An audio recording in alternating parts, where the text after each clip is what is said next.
নমস্কার, রান্নায় হাতেখড়ি থেকে আপনাদের জানাই স্বাগত। আজকে রান্নার বিষয় হলো কলা দিয়ে জ্যান্ত কাতলার ঝোল। চলুন কিভাবে করতে হয় দেখে নিই। কলা দিয়ে কাতলা মাছ রান্না করার জন্য আমি এখানে নিয়ে নিয়েছি কাতলা মাছ, একদম জ্যান্ত কাতলা মাছ। এগুলোতে নুন হলুদ মেখে আমি রান্নাটা করব। নুন হলুদ এবং সামান্য লঙ্কা গুঁড়া দিয়ে নিয়েছি, ভালো করে মেখে নেব। নুন হলুদ লঙ্কা গুঁড়ো দিয়ে মেখে এবার ভাজবো এগুলো।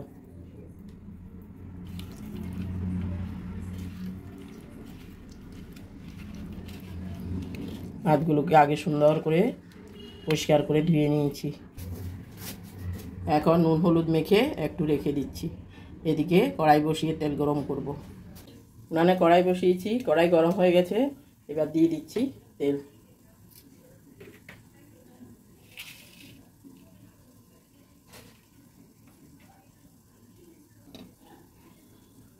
তেলটা একটু ঘুরিয়ে দিলাম। তেল গরম হয়েছে, এবার দিয়ে দিচ্ছি মাছগুলো।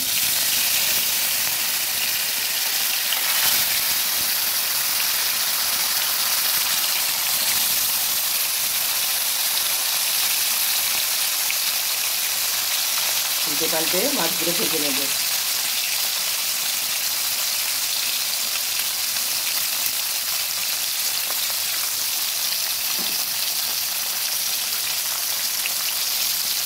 দুটা হয়ে আসলে উল্টে দেব। উল্টে পাল্টে মাছগুলো ভেজে নিয়েছি, এবার তুলে নেব।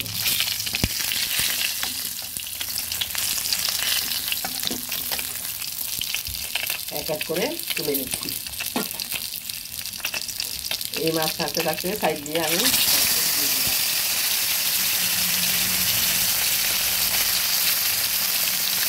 এগুলো তুলে নেব। প্রথমগুলো তুলে নিলাম, সুন্দর করে উল্টে পাল্টে ভেজে এবার দ্বিতীয়গুলো বাদবাকিগুলো দিয়ে দিচ্ছি। এবার উল্টে পাল্টে ভেজে নেব।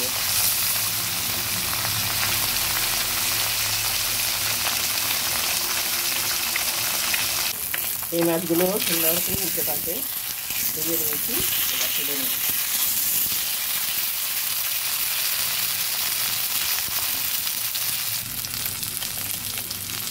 মাছগুলো তুলে নিচ্ছি।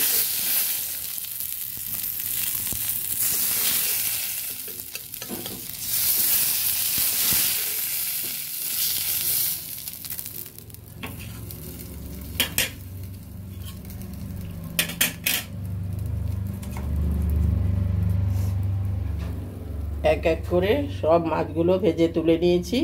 এখন রান্নাটা শুরু করব।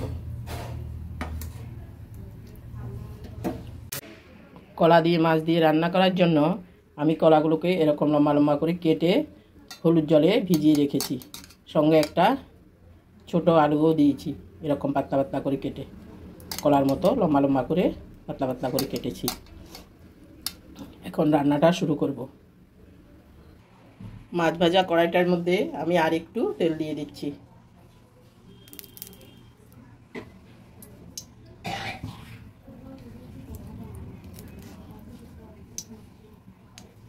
এবার দিয়ে দিচ্ছি যে ছোট একটা আলু কেটে নিয়েছিলাম, আলুটা।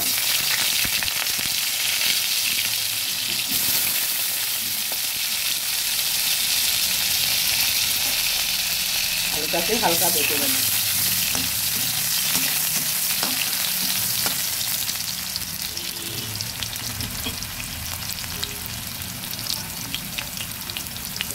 আলুটা কিছুটা ভাজা হয়ে আসছে, এবার দিয়ে দেব পাঁচফোড়ন।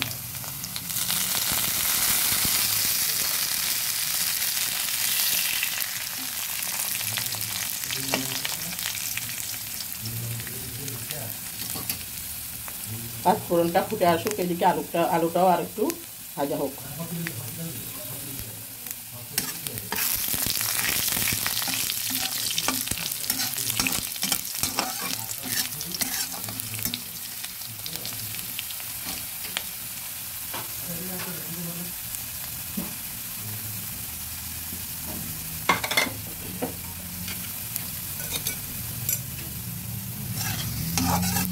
আলু আর পাঁচফোড়ন কিছুটা ভাজা হয়ে গেছে। এবার দিয়ে দিচ্ছি আদা পেস্ট।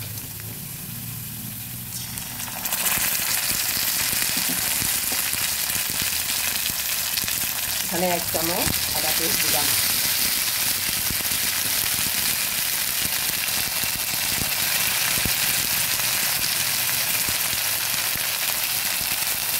চামচটা ছোটো তাই দিয়ে একবার দিতে হয়েছে।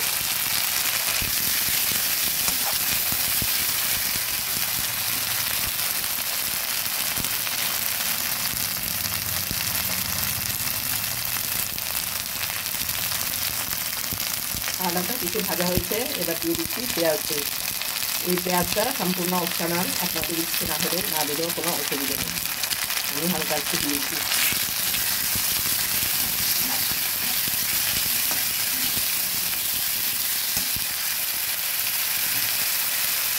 মশলাটা একটু ভাজা হতে দিচ্ছি। আদা আর পেঁয়াজটা কিছুটা ভাজা হয়ে গেছে, এবার দিয়ে দেব গুঁড়ো মশলাগুলো। এখানে জিরে পাউডার 1 চামচ, ধনে পাউডার 1 চামচ, 1/4 চামচ হলুদ গুঁড়ো, 1/4 চামচ লঙ্কা গুঁড়ো দিয়ে দিচ্ছি।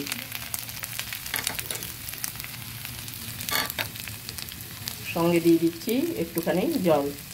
গুঁড়ো মশলা তো জল না দিলে পুড়ে যাবে।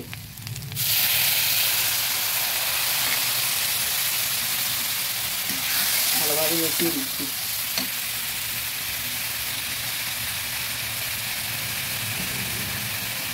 আর একটু জল দেবো।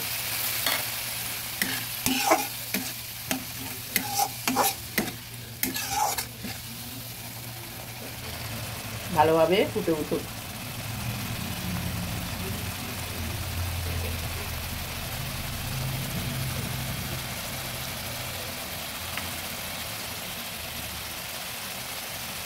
এবার দিয়ে দেবো স্বাদ মতো নুন। আপনারা যে যেরকম ঝাল নুন খাবেন ওরকম বুঝে দেবেন, কিন্তু এই কলা দিয়ে কাতলা মাছের ঝোল খুব ঝাল করতে হয়, একটু কম ঝালই ভালো লাগে। এইসব রান্না রুগীদের বা ছেলে পেটও ঠান্ডা থাকে, ইচ্ছে হলে রুগীদেরও খাওয়ানো যায়।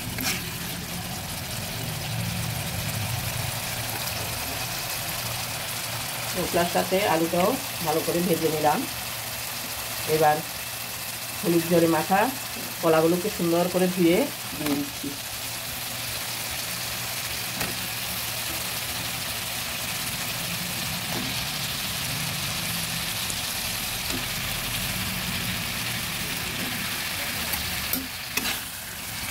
ভালোভাবে মিশিয়ে নেব।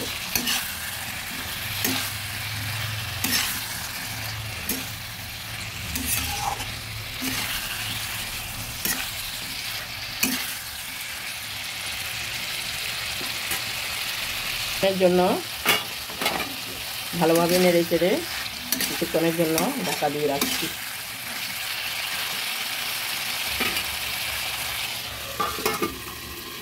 আঁচটাও একটু কমিয়ে দিচ্ছি। ঢাকাটা তুলে দেখছি। আমি এর মধ্যে আরও 2 বার নেড়ে দিয়েছি।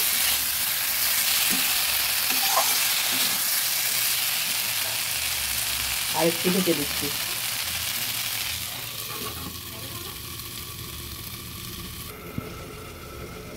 ঢাকাটা তুলে দেখছি।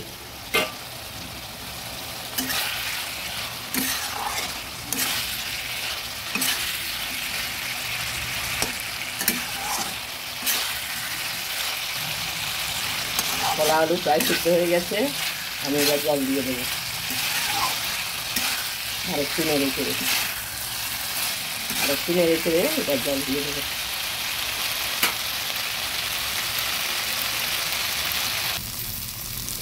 জল দিয়ে দিচ্ছি।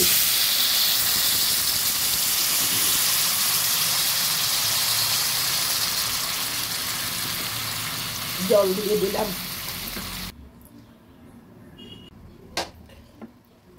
আর একটু লাগবে জল, কড়াই বেশ জল টানে। এবার ফুটতে দিলাম। কলার ঝোলটা ফুটে উঠেছে, এবার আমি যেই কাতলা মাছগুলো ভেজে রেখেছিলাম এক এক করে এগুলো দিয়ে দিচ্ছি।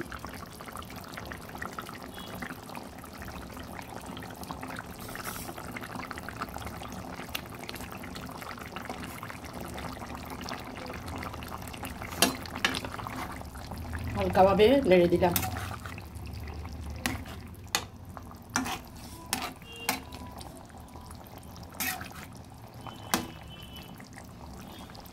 একটু পাতলা ঝোল রাখবো, তবে কলার সঙ্গে থেকে ওগুলো কিছুটা টেনে যাবে। হয়ে আসলে নামিয়ে পরিবেশন করব। উপর থেকে দিয়ে দিচ্ছি কয়েকটা চেরা কাঁচা লঙ্কা।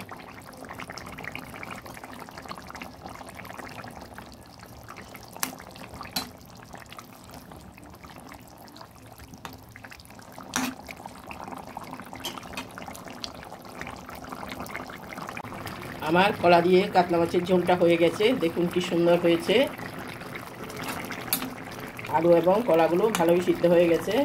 এবার নামিয়ে পরিবেশন করে দেখাচ্ছি।